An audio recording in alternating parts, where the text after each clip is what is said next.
Bismillahirrahmanirrahim. Baik, sebelum pembelajaran kita dimulai, Ibu akan absen menanda terlebih dahulu. Yang pertama yaitu Ega Sabri, hadir Bu. Latifah Azilati Rahma, hadir Bu. Safra Faradina, wah hadir semua ya. Sebelum kita membahas materi kita pada hari ini, Ibu akan bertanya terlebih dahulu, siapa yang masih ingat pembelajaran kita minggu lalu tentang apa? Bagus. Apa itu sebenarnya puasa? Puasa itu yaitu menahan diri dari terbit fajar sampai terbenamnya matahari, Bu. Bagus. Apakah yang lainnya sudah tahu apa pengertian puasa? Sudah, Bu. Selanjutnya kita akan mempelajari tentang ketentuan zakat dan peraturan perundang-undangan. Yang pertama kita akan membahas tentang pengertian zakat. Coba baca Latifah, apa pengertian zakat menurut bahasa? Zakat menurut bahasa yaitu suci, tumbuh dan berkembang. Coba Safura, apa itu secara istilah? Yaitu sejuta harta yang diambil dari harta tertentu untuk diberikan kepada golongan tertentu, Bu. Bagus. Jadi dari secara bahasa dan secara istilah ini dapat kita simpulkan bahwa zakat itu adalah memberikan beberapa harta atau sebagian harta dengan ketentuan dan golongan tertentu yang akan mendapatkannya. Pembahasan kita yang kedua yaitu dalil tentang zakat. Coba tolong baca Egil dalilnya. Baik, Bu. Bismillahirrahmanirrahim. Ya ayyuhalladzina amanu anfiqu min thayyibati ma kasabtum wa mimma akhrajna lakum minal ardh wa la tayammamul khabitha minhu tunfiquna wa lastum bi'akhidhihi illa an tughmidu fi wa'lamu anna Allaha ghaniyyun hamid. Shadaqallahul azim. Terima kasih kepada Egil. Dari ayat yang telah dibacakan Egil itu artinya yaitu, wahai orang-orang yang beriman, infakkanlah sebagian dari hasil usahamu yang baik-baik dan sebagian dari apa yang kamu keluarkan dari bumi untukmu. Janganlah kamu memilih yang buruk untuk kamu infakkan, padahal kamu tidak mau mengambilnya kecuali dengan memicingkan mata atau enggan terhadapnya. Ketahuilah bahwa Allah Maha Kaya lagi Maha Terpuji.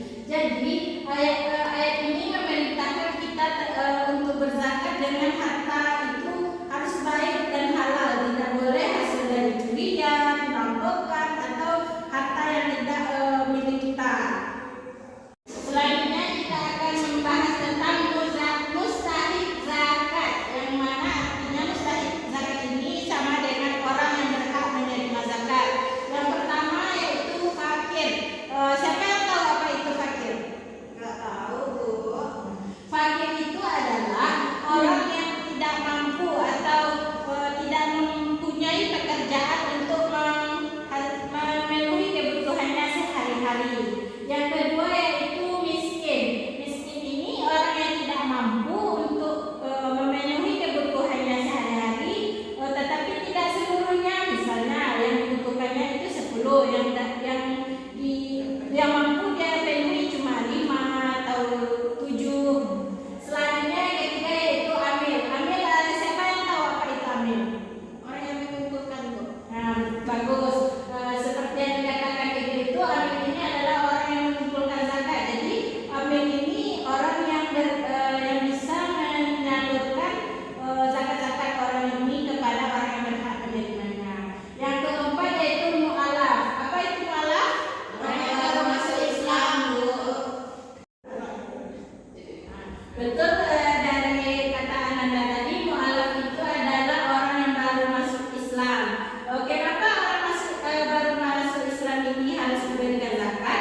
Karena supaya kita memperlihatkan bahwa Islam itu adil tanpa membeda-bedakan orang. Yang kelima yaitu rikob. Apa itu rikob?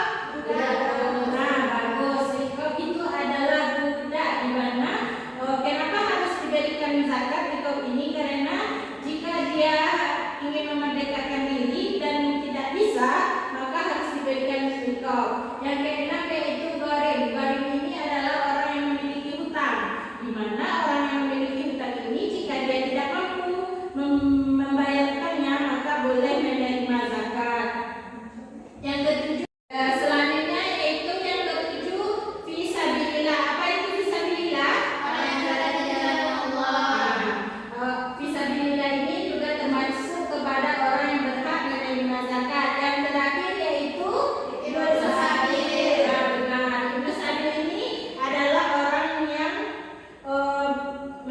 melakukan perjalanan jauh, sehingga dia jika kekurangan bekal untuk melakukan perjalanan maka dia berhak menerima zakat. Bagus. Selanjutnya yaitu orang yang tidak berhak menerima zakat ada 5. Yang pertama orang kaya. Kenapa orang kaya itu tidak berhak menerima zakat? Karena dia mampu untuk memenuhi kebutuhannya sehari-hari, maka dia tidak berhak menerima zakat. Yang kedua yaitu keturunan Rasulullah. Yang ketiga orang non-muslim. Dan yang keempat orang yang wajib dinafkahi muzaki. Maksudnya orang yang wajib dinafkahi muzaki itu yaitu istrinya, anak-anaknya, itu tidak berhak menerima zakat. Yang kelima yaitu budak. Budak ini kenapa budak ini termasuk orang yang tidak berhak menerima zakat? Karena jika budak itu tidak mau atau tidak berupaya untuk memerdekakan diri, maka zakat yang dikasihkan kepada mereka itu akhir-akhirnya akan diberikan kembali kepada tuannya. Maka dia itu tidak berhak menerima zakat karena dia tidak dalam berupaya dalam memerdekakan diri.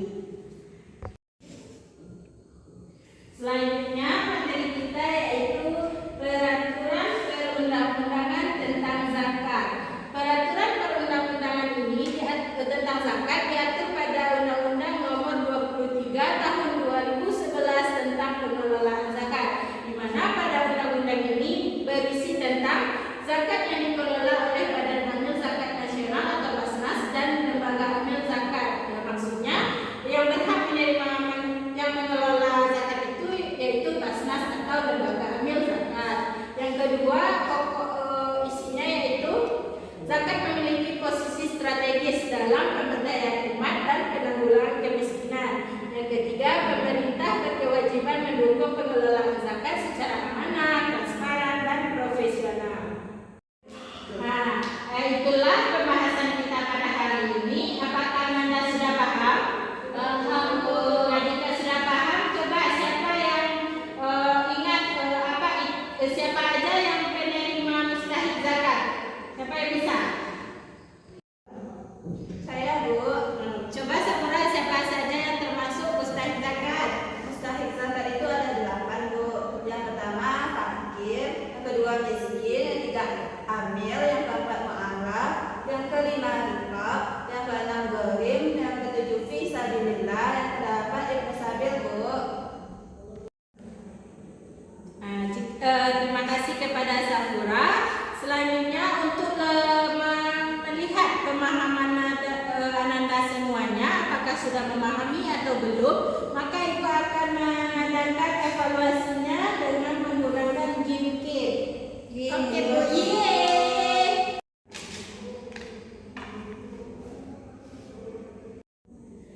Silakan